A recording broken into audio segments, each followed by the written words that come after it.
All right, everybody. Thank you for joining. I'm speaking with Neena Dutta. Is it Dutta as a broad or Dutta? What? Dutta, but Dutta. however you want to, I want pronounce to it. pronounce it with the proper accent. What's the background on your Dutta. last name?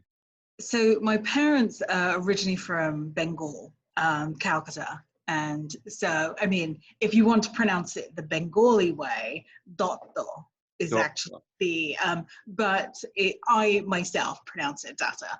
Dutta, okay. Perfect. Well, thank you for joining. Neena's an immigration lawyer in New York, really active over there. I mean, everywhere as immigration lawyers are. But so why don't you start? Why don't you let us know about yourself and what kind of work you do? Sure thing. I mean, I think I might want to start even before what I do right now. My parents are, as I just said, Indian immigrants to the UK, and which is why I sound like this, and not like I'm from the Bronx. So, they moved to England in the 60s and 70s, and I grew up there. I was actually born up north in Newcastle, but I don't sound like a Geordie. I was brought up in London. And then I came to the US, just like many people's clients, as a J1 exchange student, changed to an F1. I actually went back and forth a bit, came back to England for a bit, and then was an H, an O, eventually an EB1, and then here we are. And I never took immigration law in law school. Actually, it wasn't a focus of mine. I really got stuck into corporate and entertainment, and then even despite that, your first job out of law school, the first couple always determine to what direction you'll go in. Sometimes it's your choice, sometimes it's not. So, for me, I just happened to have a knack for immigration, and because of my background, I had a lot of sympathy and empathy, and could really put myself in the client's, hot seat. Now, did you do your own O1 and EB1, or did you hire that out? I did it myself. However, it was kind of a test, and actually, the EB1 was at the height of Kazarian. It was, and there was no RFE. Wow. Yeah, I mean, it's my own case, so I can talk about it. But I was very blessed to get, very honored to get letters from a lot of colleagues, and maybe they saw the alien name and they're like, all right, well, we're not going to push back. So what was the category, if you feel comfortable talking about, like the... No, I don't mind, because actually people ask me about this. So there is a case that says lawyers really can't be EB1. But around the time that I did it, I happened to be, helping the department grow. And so I really did it in business. Yeah. Because I could actually show, I think business is one of those things in the EB1 space where you can show numbers. It's the numbers don't lie, and so that was a good strategy for us. Me. For those who do practice EB1, like lawyers can be included unless you associate with business in some way. So, like, I had one lawyer who was like writing about business law and the effects it has on businesses, and we got it in from that aspect. But if it's just great, it's like do that.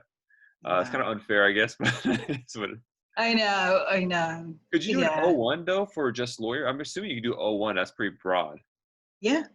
I did the O before. The O was actually, because it was me, I wanted to do it as a test to, even see if I could move forward. And I had a perm with a previous job. But at the time, it was kind of risky, actually, and I would never tell a client to do this. I'd been given a pretty good offer, or I could have stayed and had continued with the perm, and I actually was like, let me take a gamble, and which is why some people might think, wow, she was like here for so long before. I only naturalized like right after the last election. Oh, interesting. And part of that was because I moved around. But Yeah. I think in life, you want to really try and take the best opportunities. And, it's probably like different advice that I would give to a client, like get it done. Like, well, we're in a very different time from 2008 and 2016 than now. Yeah, but I kind of do the same when I tell clients with regards to the way you did. I tell them like, listen, if you have a lot of opportunity, you make a lot of money, or for your career successful, we'll figure out the immigration stuff. It depends on how much risk there is, but like, don't stop your life for this stuff. Don't impede like your growth in the future for something that maybe we could do anyways. Let's get good info. And so you kind of fell into immigration that way. What kind of practice do you have now? So now I do, I think similar to you, I love business and family. If I had to pick, my favorite clients are like the entrepreneurs. It's very interesting to see people want to come here still, even today, and start businesses. I have a real interest in the structure of companies that, a lot of those. And I do H's and E's. E's are another favorite, although right now with the consulates kind of, temporary on hold. Yeah, that's such a nightmare. Imagine your client goes on vacation and they'll think, oh, we'll just go renew our visa, and they're stuck outside in Europe or something like that. There's so many Absolutely. I businesses right mean, now. luckily for me, Sorry, go ahead. sorry? Oh, go ahead. I'm sorry. Yeah, luckily for me, I didn't have, a ton of people, because I think from about February, there was, at least in New York, there was sort of talk of, businesses and things. People were starting to be careful. Yeah. I do recall, from February, people sort of not necessarily taking it as serious as they are now, but being mindful about like, oh, should I travel? Should I do this? Mm-hmm. Yeah, so it's so disruptive. There some Congress people, 4 senators actually wrote a letter saying we need to stop a bunch of work visa categories, EB-5. It's funny, they always like whatever the situation is, they adjust to that because they say there's not enough employment, so we need to stop this. When we had really unemployment numbers, they're like we got to stop this for some other reasons. It's always twisted to whatever it's needed. Yeah, They don't want people to come. Why make arguments for? That letter is, not surprising, but such a disappointment. Yeah. Because think about it, USCIS is fee driven. It's one of the largest federal employers. That's like 20,000 jobs. If you stop taking, and it's self-funded, USCIS doesn't take money because of the filing fees.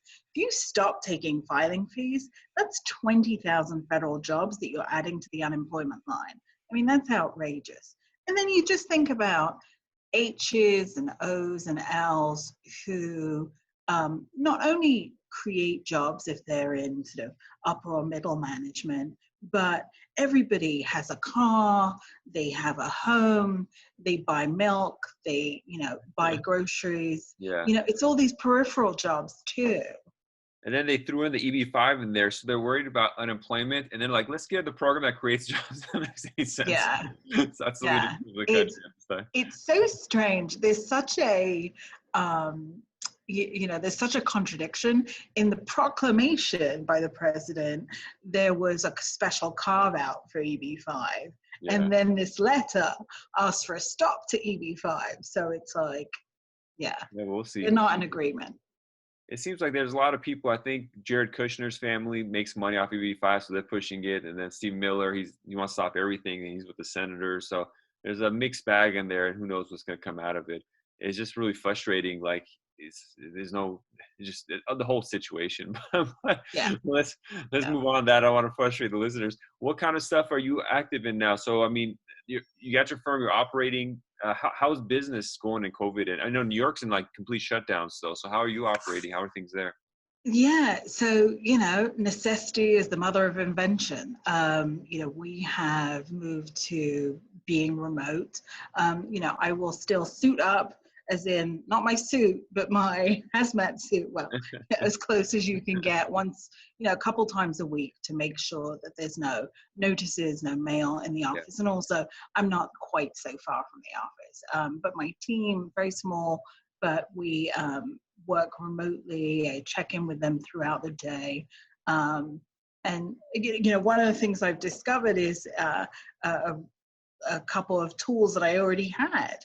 I use Microsoft Teams, which I didn't ever think about doing before. It comes in your bundle of Microsoft items, and I found it. I mean, if there are small practitioners who have a little team, or even a larger one out there, I highly recommend it. You already have it. And what kind of stuff do you have planned now? Like what's with regards to business and immigrational activities for this coming year? Are you kind of holding firm just to keep the ship going when it comes to your firm to see what happens? How does the outlook look? So I think, the world has forever changed. This is a new world order, and you cannot do things the way that you used to. So, I think, taking a leaf out of your book, there's definitely room to do, much more with social media marketing and, reaching out to clients.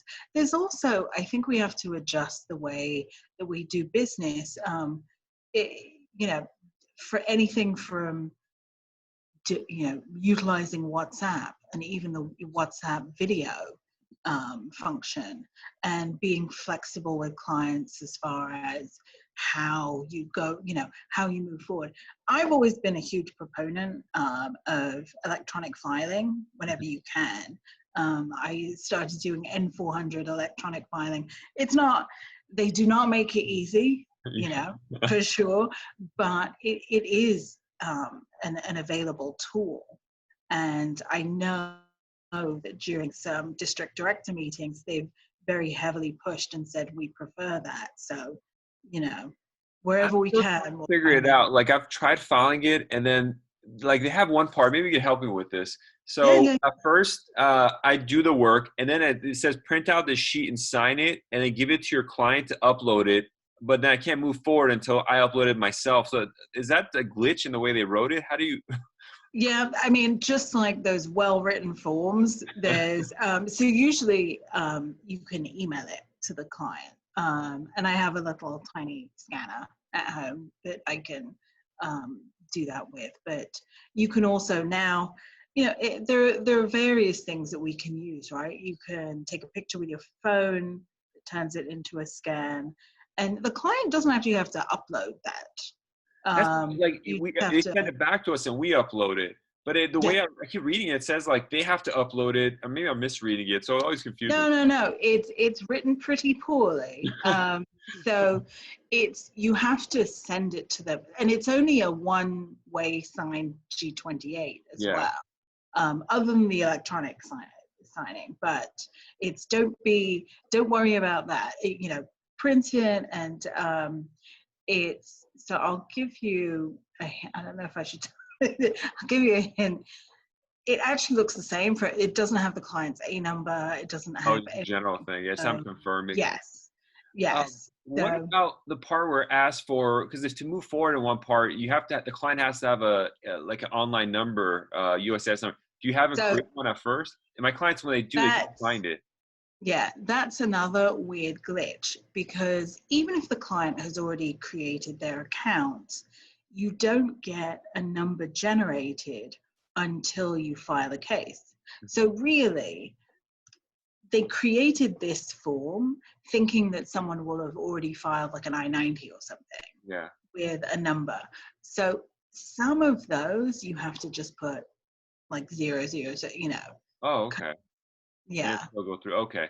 That's another. I hit a wall. I'm like, then I have client make it, and I'm like, find your number. And like, I can't find it. I'm like, No, they can't find their number. Yeah, no. I mean, it's one of those things that it took trial and error. But yeah, unless they've actually gone through a case, they won't have the number. Yeah. It's I'd love to talk to the tech people. It's been there for a while too. You think they'd adjusted by now. So those Yeah, things that helped me up, or I hit a wall, I'm like, I'll just go back to paper. This is I don't know what's going on. Uh, yeah, it actually I did an N336 case for a denied Nats, and because they had a number, I was about to send it. But then like this is the main one, when I was reviewing what the final format of the N336 looked like, there's a bunch of missing information, like the boxes were unchecked. They didn't have my name on some stuff. And I'm like, I put it in there, but the sample copy they give us was missing information. And I'm like, yeah, I don't want to send this in, have it returned or something like that. So I ended up just like redoing the work on paper, mailed it in. And we had also done a service motion reopen because the error was so egregious by USCIS that they should have fixed it. And then while the N36 was in the mail to arrive to USCIS, they corrected it and they approved the case. So then I canceled the check. And so I saved the client some money right there. So I was like, oh, good thing I didn't do right. it online. But it's just like it's just a mess. So moving on. No, It is. erase It all is. the frustrations at the end of it. What other activities? I see you're on the board of governors of AILA. Is that correct? How do Yes. you find the time? I know the board of governors is pretty time consuming activity, isn't it? It is. But, with Ayla, I think a lot of times you get what you put in. Just as, your toolbox is a great, thing that you also probably get, eh, as much as you teach, you get Yeah. out things out of that. The same for me with the Board of Governors. I saw when I first was very active, I didn't see a ton of diversity. I didn't see a lot of younger members as involved. So that's one of the reasons why I did get involved. I wanted to see how it worked. It's very easy to criticize things from the sidelines. Yeah. It's a lot easier, I think, to change things if you get involved. And some of the stuff that the board does or has a reputation for is not necessarily um, true. Some of these misconceptions, and What is the that's role what. of the board? What is the board of governors? I mean, like, because the AILA has like a person they elect like a president every year. It's very basic. What is the structure? What kind of governance does AILA have? Sure. So you've got the general membership, right? And then you've got your local chapters. There are some states that have a few uh, physical states that have one local chapter. And then the chapter chairs Hmm. each sit on the Board of Governors, which is made up of past presidents, elected directors, and chapter chairs. Hmm. And then separately, there's the executive committee, and I'm running for a position on the executive committee. So the board is pretty huge. Yeah, like And Congress essentially. sorry. That's like Congress, where it's like a lot of members. Yeah. Yeah, but sort of more of a mishmash. And then you, of course, have the staff members who work directly Hmm. for AILA, because the Board of Governors, the Executive Committee, they're all volunteers. Yeah. Um, so yeah. Now, what is the difference for the executive committee from the board? What are they more active because it's a smaller group kind of thing? So there's a lot of the really important decisions, anything that needs to be decided really quickly, a lot of strategic positions, Hmm. because, and a lot of times, I mean, this taking on a lot of work, but there's, as we see every day, immigration lawyers are being attacked. My personal philosophy is that AILA is for the members. It's, there's some people who feel there should be more immigrants' rights, initiatives. Some people feel we should stay out of politics. Regardless of that, to me, the membership is the most important. If we don't have members, we really don't exist as an organization. So we need to protect members and their profession. I was interviewing Ira Kurzban. He said in the '80s when he jumped on board, they were attacking the immigration lawyers and going after him directly. And his goal was to come and stop that. And that's something the administration could jump into again. It's what kind of, so are you running for exec? Have you been on the executive committee, or is this going to be the first year that you're applying for that? This is the first time I'm running for the executive committee. I've been on the board of governors, and you can run for the board of governors. It's a 3-year term, and I could keep just running for it. But again, one of the things that I see is if we're going to try and include people, be inclusive, and encourage new leadership, you kind of need to give up your seat. Yeah. And it's not possible to, and there are people who've been on the board for a long time and they're doing an excellent job, but personally I think we need to give and when I say newer members, I don't necessarily mean younger or millennial. Like some newer members used to practice bankruptcy, used to practice family law, and so they're new to the practice of immigration. Yeah. And so what is like a one key thing that you want to focus on, if you're voted onto the executive committee? Is protecting members, protecting the profession, and elevating immigration to the point where the everyday person understands the value of what we do. Yeah. I think we all struggle a lot of times, when we're being nickeled and dimed, but also even some fellow lawyers are like, well, don't you guys just do forms? And to really help people understand that what we do adds immense value and is really necessary for the future of the country. Because without what kind of ways do you plan on doing that? Any like information sessions or media, or what kind of stuff? Yeah, I mean, there's always, International does a great job of doing a lot of media. I'd like to see us go further. Like, let's use all these different new channels. People nowadays, within AILA and outside, we're so siloed. There's the people who watch the conservative news, and then there's the people who only get their news from Facebook. And we need to do a better job of like trying to reach everyone. So that education piece is really key in my mind. And doing a lot more webcasts. I think people, the way that COVID has changed the way we look at things, we're going to have to shift what we were doing before. I love in-person conferences, but because there's nothing like, well, now we can't shake hands, but there's nothing like seeing your colleagues in person. Yeah. But barring that, doing webinars, being able to like connect with people, I think community, regardless of whether you're in or out of AILA, that community is so key right now because everyone feels so isolated. Yeah.